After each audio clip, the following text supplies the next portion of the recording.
kematian sebagai anugerah Tuhan.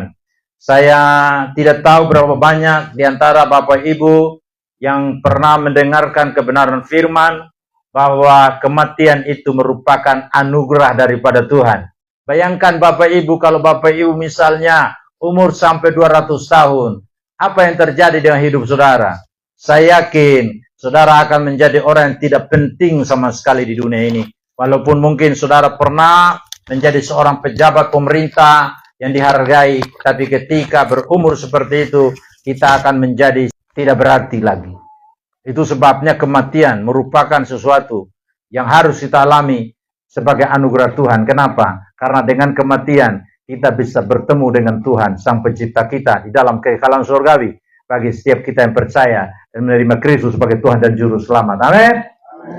Tapi saudara yang kasih Tuhan, di dalam ibadah penghiburan atas kematian Mama Marcelina Van Voet Bukang Peti ini, kebenaran firman Tuhan saya bagikan bagi kita sekalian dari Ibrani pasal 9 ayat 27 dan 28. Firman Tuhan mengatakan seperti ini.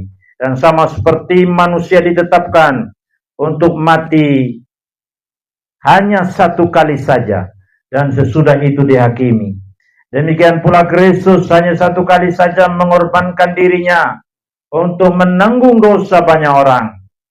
Sesudah itu ia menyatakan dirinya sekali lagi tanpa menanggung dosa untuk menganugerahkan keselamatan kepada mereka yang menantikan dia. Saudara-saudaraku yang kasih Tuhan, kematian seringkali dianggap sebagai sesuatu yang menakutkan dan menyedihkan. Itu sebabnya tidak heran kalau terjadi seperti peristiwa malam ini. Kita akan melihat keluarga mencurahkan air mata sebagai tanda kesedihan karena ditinggalkan oleh seseorang yang mereka cintai. Itu adalah hal yang manusiawi. Tetapi bagi orang yang percaya kepada Tuhan Yesus Kristus, kematian bukanlah akhir yang menakutkan, melainkan bagian dari rencana Tuhan yang penuh dengan anugerah.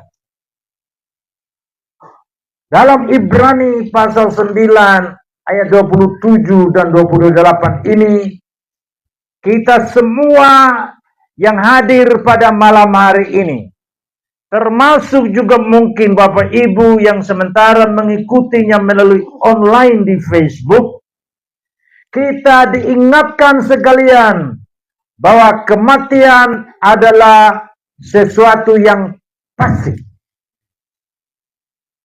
Saya ulangi lagi, kematian adalah sesuatu yang pasti. Tidak ada di antara kita yang hadir malam hari ini yang kemudian berkata bahwa pendeta pasti bagi yang lain, tapi bagi saya tidak pasti. Karena saya akan hidup selamanya di dunia ini. Walaupun saudara dengan sombong mengatakan seperti itu, tapi suatu kali pasti saudara mati. Kenapa? Karena Alkitab berkata kematian merupakan sesuatu yang sudah pasti. Tetapi kita semua memiliki pengharapan melalui anugerah Tuhan yang Tuhan nyatakan melalui kematiannya di atas kayu salib. Dia sudah menang atas dosa, atas kematian, melalui kebangkitannya dari antara orang mati. Saudara-saudara yang kasih dalam Tuhan, ada beberapa hal yang kita akan perhatikan pada malam hari ini sehubungan dengan kematian sebagai suatu anugerah. Yang pertama, dalam ayat yang ke-27 menyatakan kepada kita kematian adalah ketetapan Allah. Kalau kematian ini merupakan suatu ketetapan daripada Allah, siapakah manusia yang bisa menentang ketetapan ini? Sekalipun Bapak Prabowo Subianto sebagai presiden ke-8 Republik Indonesia ini. Seorang jenderal punya pengalaman bertempur, tapi ketika kematian datang sebagai ketetapan Allah, walaupun dia menjabat sebagai presiden, dan ada yang menjaga dia, ada tentara, ada polisi yang menjaga dia, tapi kekuatan penjagaan dilakukan oleh tentara, oleh polisi, yang bagaimanapun hebatnya, kalau Tuhan sudah mengatakan, hai anak Adam, pulanglah, maka ketetapan Allah ini tidak ada manusia yang dapat mengatakan tidak kepada ketetapan ini. Kenapa? Karena apa yang sudah ditetapkan oleh Allah, tidak ada manusia dan kekuatan apapun yang dia miliki yang dapat membatalkan ketetapan Allah ini. Itu berarti bahwa kita semua pada waktunya nanti, ketika alokasi waktu yang Tuhan percayakan kepada kita untuk hidup di dunia ini, mau atau tidak mau, siap atau tidak siap, pasti mati. Karena itu teman saya mengatakan bahwa semua kita yang ada di sini merupakan camat-camat. Jadi kalau saudara tidak menjabat sebagai camat di suatu kecamatan, tapi percayalah, saudara dan saya semua yang hadir malam hari ini merupakan camat-camat, yaitu calon mati. Tunggu giliran. Kapan giliran itu datang, maka kita pasti mati. Kenapa? Karena itu sudah ditetapkan oleh Allah, Bapa kita yang kita sembah, yang kita puji, yang kita sanjung, di dalam Yesus Kristus dan di dalam pimpinan Roh-Nya yang kudus. Saudara-saudara, siapapun kita, apapun agama, apapun latar belakang kehidupan kita, setiap manusia pasti mengalami kematian, karena ini merupakan ketetapan Allah bagi semua orang dari setiap suku, bangsa, kaum, dan bahasa. Kematian bukan sesuatu yang kebetulan, tetapi itu merupakan bagian dari rencana Allah yang penuh dengan kasih karunia.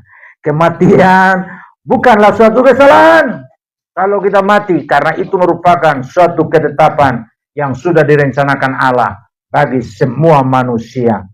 Saudara-saudara, setelah Tuhan percayakan kepada kita untuk hidup sekian lama di bumi ini, maka pasti kita mati.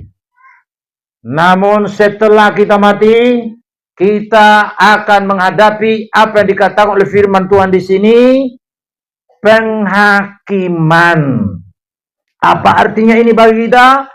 Artinya hidup yang sekarang yang kita jalani menentukan bagaimana perlakuan yang Tuhan akan lakukan kepada kita di dalam kekekalan. Karena Tuhan hanya menawarkan kekekalan kepada kita, surga atau neraka.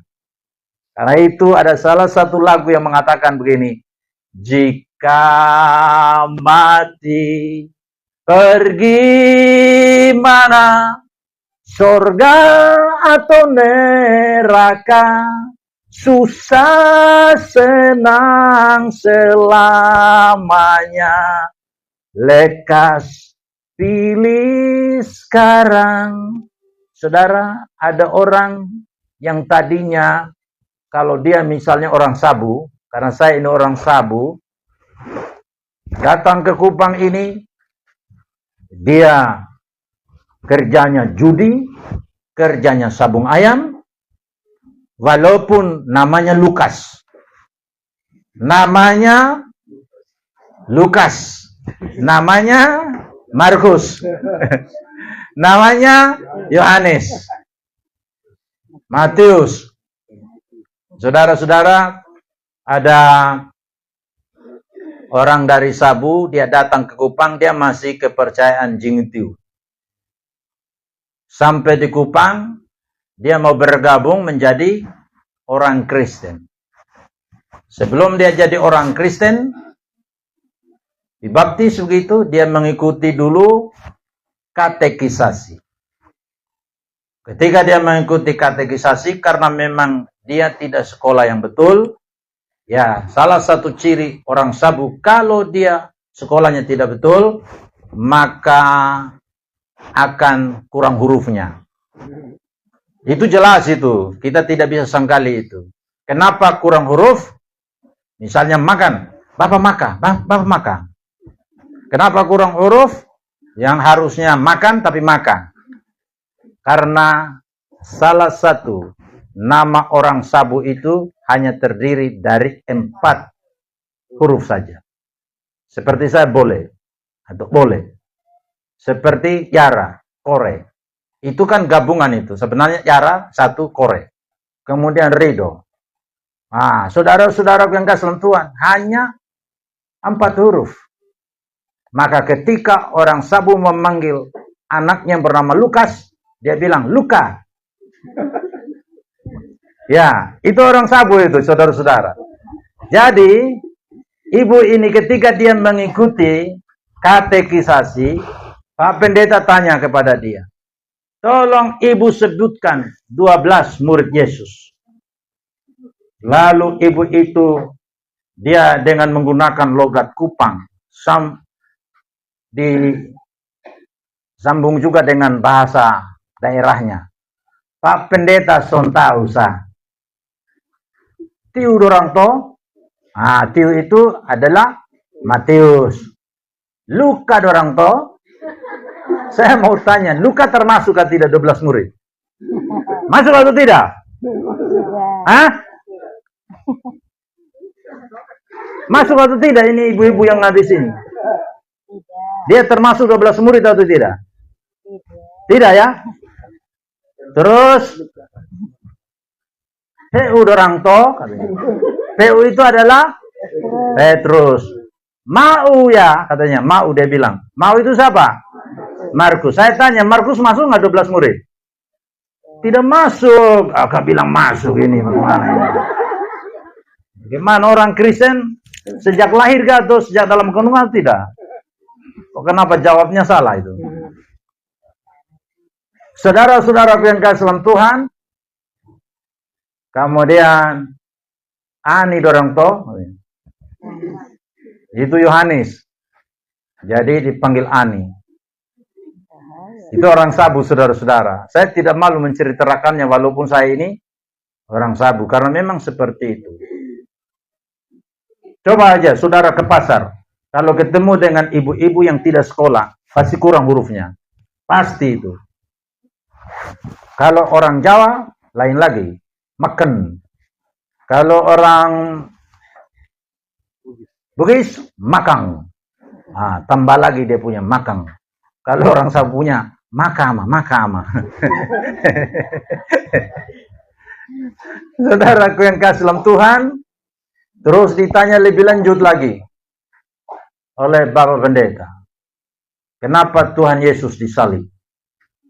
Saudara-saudara, ibu ini, dia mungkin melihat Tuhan Yesus menggendong anak domba itu, di gambar-gambar itu. Jadi dia pikir, dia bilang begini, Pak Pendeta Sontausa, karena mencuri anak domba, katanya. Saudara yang kasih dalam Tuhan, ada banyak orang Kristen yang punya pengertian yang salah seperti ini. Karena apa? Karena tidak mengerti firman Tuhan. Kalau dalam bahasa sabunya mengatakan begini, dia sambung. Pak Pendeta Sontausa, karena menang anak ki. Yang tertawa itu pasti orang sabu itu. Saudara-saudara yang kasih dalam Tuhan.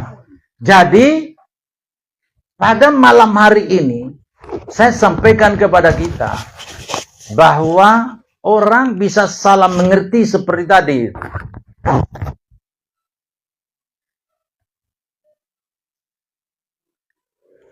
Dan setelah kematian, ini yang perlu kita renungkan bersama-sama dalam kebaktian yang malam hari ini kita ada di sini karena almarhumah Ibu Marsalina ini dipanggil pulang oleh Tuhan. Bahwa setelah kematian kita diperhadapkan dengan penghakiman. Dan hanya ada dua kekekalan yang Tuhan nyatakan kepada kita di dalam firman Tuhan. Surga atau neraka. Karena itu, apabila ada di antara kita yang masih kacau-kacau seperti tadi saya sampaikan, sudah orang Kristen masih judi, tidak tahu gereja, masih mabuk-mabukan, mencuri, dan sebagainya, dan sebagainya. Saudara-saudaraku yang kasih dalam Tuhan, melalui kebenaran firman Tuhan yang saya bagikan pada malam hari ini, bahwa kematian merupakan ketetapan Allah, dan tidak ada satu pun dari kita yang mampu untuk mengatakan tidak kepada kematian. Ketika hari kematian kita itu datang, maka siap atau tidak siap, mau atau tidak mau, pasti kita mati. Tapi kita berhadapan dengan penghakiman, dan dengar baik-baik bahwa kekekalan kita ditentukan bagaimana kita hidup selama ini di dunia ini. Apakah kita sudah terbuka untuk menerima Kristus sebagai Tuhan dan Juru Selamat kita atau tidak? Karena Alkitab berkata, keselamatan tidak ada di dalam siapapun juga selain di dalam Dia. Sebab di bawah kolong langit ini tidak ada nama lain yang diberikan kepada kita manusia kecuali nama Yesus Kristus. Yesus mengatakan dia jalan, dia kebenaran, dan dia hidup. Tidak ada seorang pun yang sampai ke surga sana kalau tidak melalui dia. Di dunia ini kita banyak kali mendengar bahwa ada banyak jalan ke Roma. Bisa kita tempuh dengan pesawat terbang. Kalau satu daratan bisa kita tempuh dengan mobil atau dengan motor. Kalau melalui laut, kita bisa menempuhnya dengan kapal laut. Saudaraku yang kasih dalam Tuhan, bisa kita lakukan kalau menuju ke Roma dengan cara-cara seperti tadi. Tapi jalan ke surga hanya satu saja. Yesus adalah jalan dan kebenaran dan hidup itu. Dan hanya melalui dia baru kita bisa bertemu di dalam kekekalan rumah Bapa yang di surga itu. Oleh karena itu, saudaraku yang kasih, semua perbuatan baik, agama, kemudian amal bakti yang kita lakukan, itu hanyalah merupakan cara kita untuk membangun hubungan dengan Tuhan. Tetapi karena kita sudah berdosa dan kehilangan kemuliaan Allah, maka semua ini Alkitab katakan sama dengan kain kotor, sampah yang tidak berguna. Karena itu kalau kita mencoba mencari keselamatan dengan cara agama, dengan cara moralitas, filsafat, dan sebagainya, itu sama seperti cawat yang dibuat oleh Adam dan Hawa untuk menutupi ketelanjangan dirinya. Itu sama dengan cawat itu. Usaha manusia untuk menutupi ketelanjangan diri. Tapi semua usaha ini tidak cukup untuk manusia bisa masuk dalam surga. Itu sebabnya, saudaraku yang kasih dalam Tuhan, kita perlu karya Kristus yang menebus kita, supaya kita memiliki kepastian untuk masuk dalam kekekalan surgawi bersama dengan dia selama-lamanya. Karena itu seperti tadi saya lakukan kepada kita, jika mati pergi mana? Surga atau neraka? Ada susah, ada senang. Lekas pilih sekarang. Karena kita tidak tahu apa yang terjadi pada hari esok kita. Ada orang yang dalam ibadah seperti ini kelihatannya sehat-sehat. Tapi kita dengar ada yang naikkan di Facebook, ternyata dia sudah almarhum atau almarhumah. Itulah kondisi manusia, di mana ketika kematian datang, tidak ada satupun yang dapat membatalkan, karena itu merupakan ketetapan daripada Allah. Jadi kita pastikan bahwa kita selama di bumi ini telah mengambil keputusan untuk terima Kristus sebagai Tuhan dan Juru Selamat secara pribadi. Karena hanya dengan jalan itu, kita memenuhi syarat untuk dapat diterima di sisi Tuhan, yang adalah Bapa kita dalam Yesus Kristus Tuhan. Saudara-saudara, kemudian hal yang kedua, kematian sebagai suatu anugerah Tuhan. Karena di dalam ayat yang ke-28 bagian A, Kristus dia rela berkorban melalui kematiannya di atas kayu salib sekali untuk selama-lamanya. Saudara-saudara, Kristus datang ke dalam dunia untuk menanggung dosa banyak orang melalui kematiannya di atas kayu salib. Ada orang yang kemudian melakukan penghinaan tentang hal ini. Mereka tidak perlu penebusan karena mereka pikir mereka orang yang tidak berdosa. Sehingga mereka menawarkan dengan perbuatan-perbuatan baik, dengan moralitas dan sebagainya. Seolah-olah hal-hal seperti itu dapat memenuhi syarat untuk seorang bisa diterima oleh Tuhan. Saudara-saudara, saya mau sampaikan kepada kita sekalian, kalau kita menimbang-nimbang perbuatan baik dengan perbuatan jahat kita, mana yang lebih berat kalau kita mengakui secara jujur di hadapan Tuhan saat ini? Mana yang lebih berat? Perbuatan baik atau perbuatan jahat kita? Pasti perbuatan jahat. Makanya kalau kita mengandalkan itu, kita tidak memenuhi syarat untuk diselamatkan. Maka kita bersyukur kalau kita percaya kepada Tuhan. Ada yang rela mati menggantikan kita melalui karya penebusan di atas kayu salib. Dia mencurahkan darahnya untuk menebus kita dari setiap suku, bangsa, kaum, dan bahasa. Pengorbanan Kristus bersifat final dan cukup untuk menebus semua orang dari semua suku, bangsa, dan kaum, dan bahasa. Kita ditebus melalui tumpahan darah Kristus di atas kayu salib. Dan dengan kematiannya di atas kayu salib, maka kita yang terikat dengan dosa, kita yang terikat oleh karena hukuman dosa itu, kita kemudian menerima kebebasan untuk hidup dalam kebenaran. Karena itu ketika Yesus ada di tempat di mana Lazarus sudah dikuburkan karena dia sudah mati, maka ketika saudara-saudari Lazarus datang untuk memberitahu mengenai hal itu kepada Yesus, ketika Yesus sampai di tempat itu, Yesus mengatakan seperti ini dalam Yohanes 11 ayat 25-26. Jawab Yesus, akulah kebangkitan dan hidup. Barang siapa percaya kepadaku, ia akan hidup walaupun ia sudah mati. Kita bersyukur karena Kristus Tuhan kita, dia tidak tetap mati, tapi dia sudah bangkit dari antara orang mati untuk membuktikan kepada kita bahwa kematian tidak berkuasa atas dia. Maut tidak berkuasa atas dia. Iblis tidak berkuasa atas dia. Dosa tidak berkuasa atas dia. Maka dialah satu-satunya yang memenuhi syarat untuk menjadi juru selamat dunia. Semua orang mati tetap mati sampai hari ini. Dan tidak pernah bangkit-bangkit. Hanya Kristus yang sudah bangkit.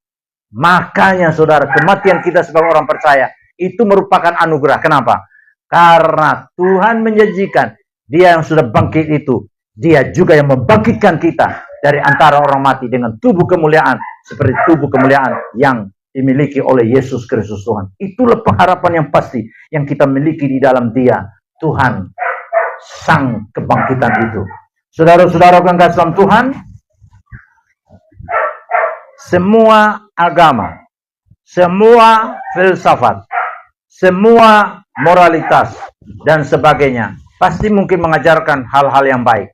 Tapi saya sampaikan kepada kita bahwa agama manapun termasuk agama Kristen tidak bisa menyelamatkan kita. Kenapa? Karena agama bukan juru selamat. Juru selamat itu hanya Tuhan Yesus Kristus.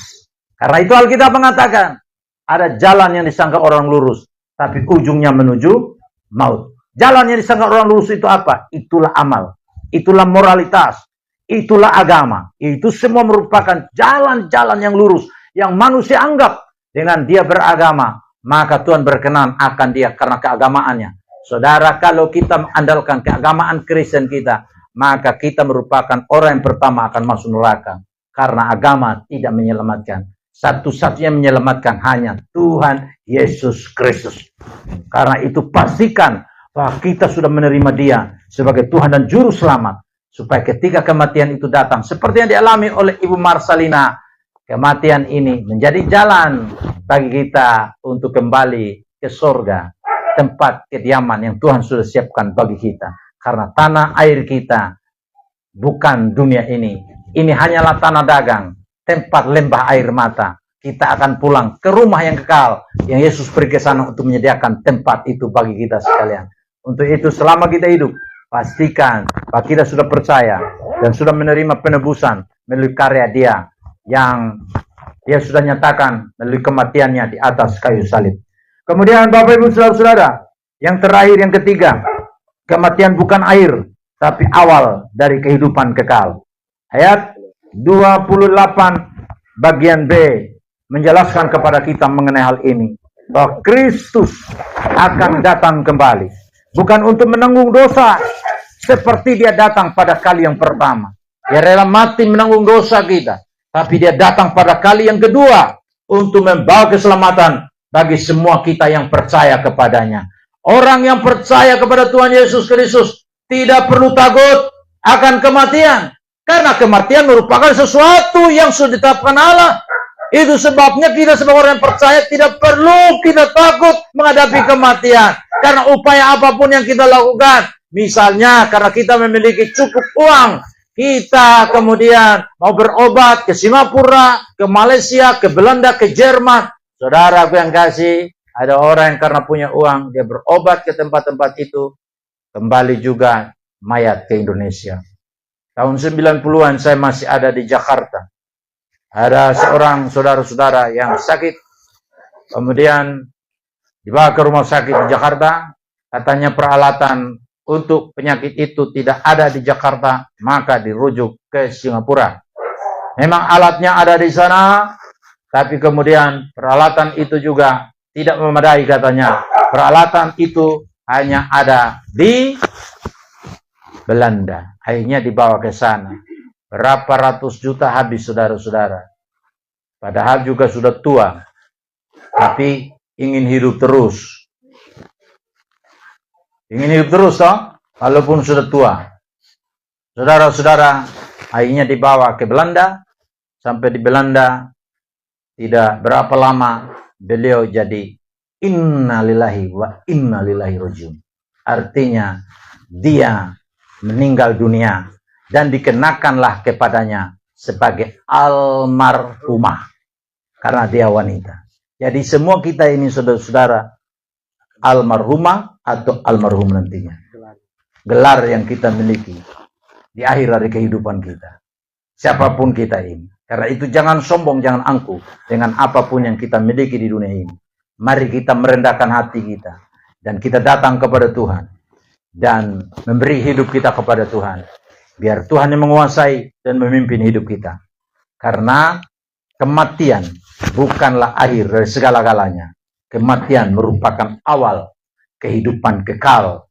Entah kehidupan kekal itu di dalam surga atau kekekalan di dalam lautan yang menyala-nyala oleh api dan belerang.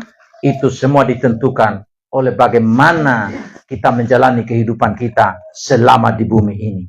Orang yang percaya sekali lagi tidak perlu takut menghadapi kematian, karena itu hanyalah pintu menuju perjumpaan dengan Tuhan Yesus Kristus yang sudah pergi untuk menyediakan tempat itu bagi kita. Hidup kekal merupakan anugerah yang terbesar yang dijanjikan oleh Tuhan bagi kita yang menantikan kedatangannya. Karena itu pada malam hari ini, semua kita yang hadir, termasuk Bapak Ibu yang mendengarkan pemberitaan firman Tuhan ini melalui media sosial. Kematian bukanlah sesuatu yang harus ditakuti, tetapi dipahami sebagai bagian dari rencana Allah yang penuh dengan anugerah. Kristus Yesus telah memberikan kepada kita jalan keselamatan melalui kematiannya di atas kayu salib dan kebangkitannya dari antara orang mati. Oleh karena itu kita harus menjalani kehidupan kita dengan iman dan pengharapan yang sungguh-sungguh kepada Yesus Kristus yang memberikan kepada kita jaminan hidup kekal bersama Dia di kerajaan surga. Hidup yang kita jalani sekarang ini, mari kita jalani dengan iman dan persiapan. Karena apa?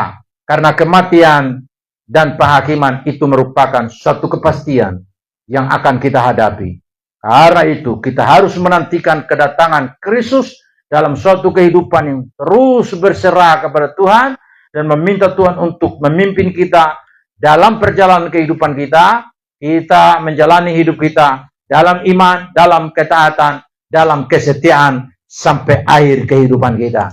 Kiranya Tuhan yang punya firman ini menguatkan dan memberkati kita sekalian, secara khusus keluarga yang ditinggalkan oleh almarhumah, dengan suatu pengharapan bahwa suatu waktu nanti kita akan berjumpa di dalam kekekalan surgawi. Amin. Buat firman Tuhan.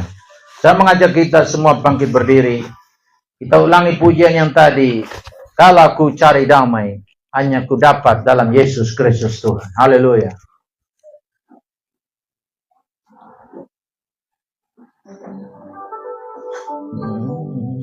Kalau ku cari damai, hanya ku dapat dalam Yesus.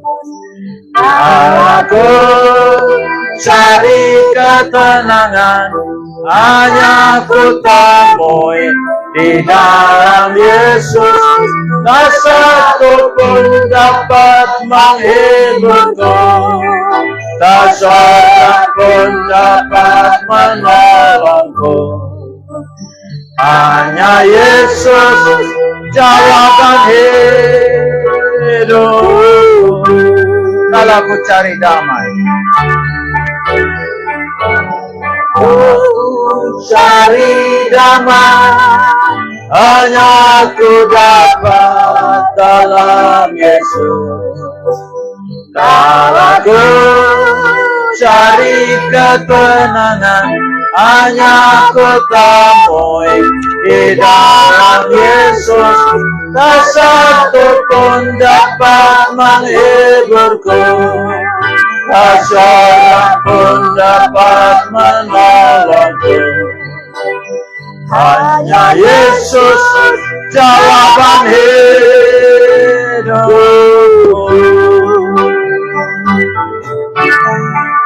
Bersama Dia hatiku damai, walau dalam lembah kekelaman. Bersama Dia hatiku tenang, walau hidup penuh tantangan.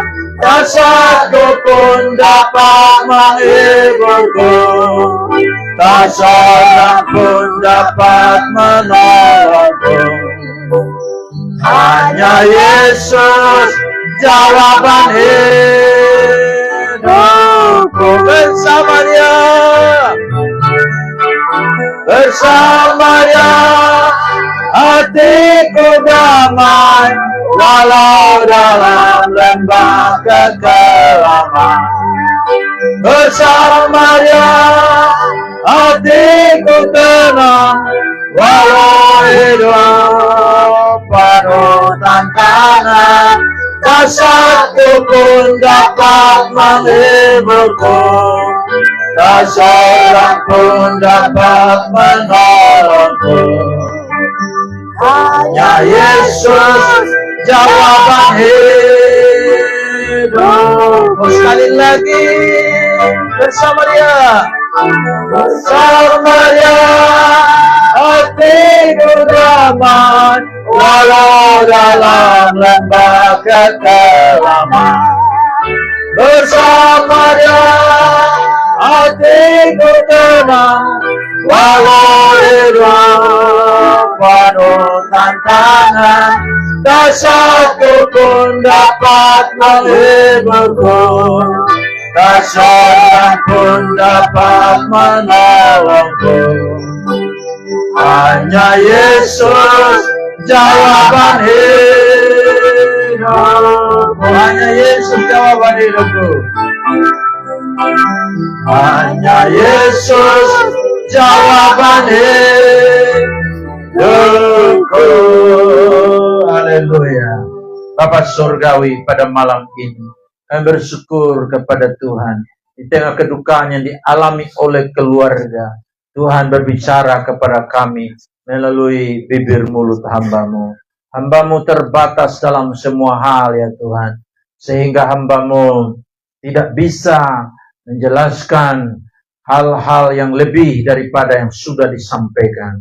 Karena itu hamba berdoa dan mohon kepada Tuhan agar kebenaran firman yang kami sudah dengarkan pada malam ini biar menyadarkan kami sekalian bahwa siapapun di antara kami suatu waktu pasti kami mati, karena ini merupakan suatu ketetapan yang Tuhan sudah tetapkan. Bapa, kami akan menghadapi penghakiman, dan itu ditentukan oleh bagaimana kami selama hidup di bumi ini. Ada penghakiman yang akan kami hadapi. Entahkah itu penghakiman untuk kami menerima pembagian upah dari Yesus Kristus Tuhan, ataukah penghakiman dalam penghukuman, lautan yang menyala-nyala oleh api dan belerang.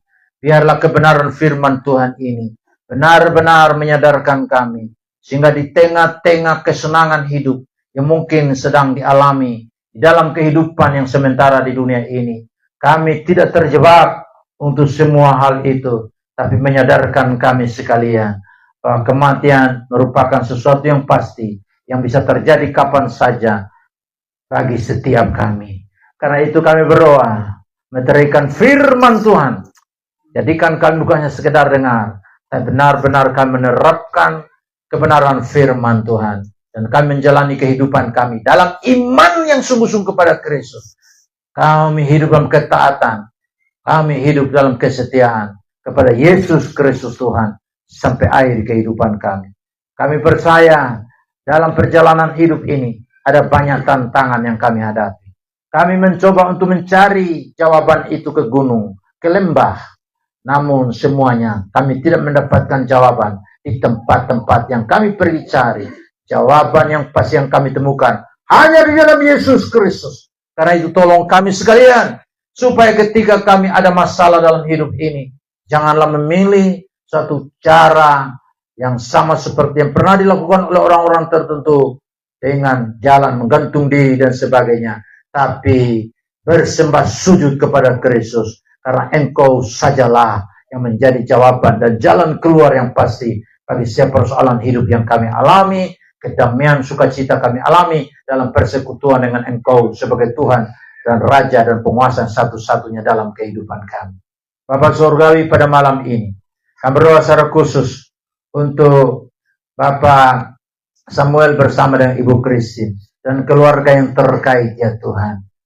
Kami mohon supaya Tuhan hiburkan mereka, kuatkan mereka, agar peristiwa duka yang dialami ini tidak membuat mereka terus-menerus ada di dalam kedukaan. Karena Engkau Tuhan yang memberikan penghiburan, kekuatan kepada saudara-saudara kami ini dan semua keluarga yang terkait paut di dalamnya. Terima kasih Tuhan.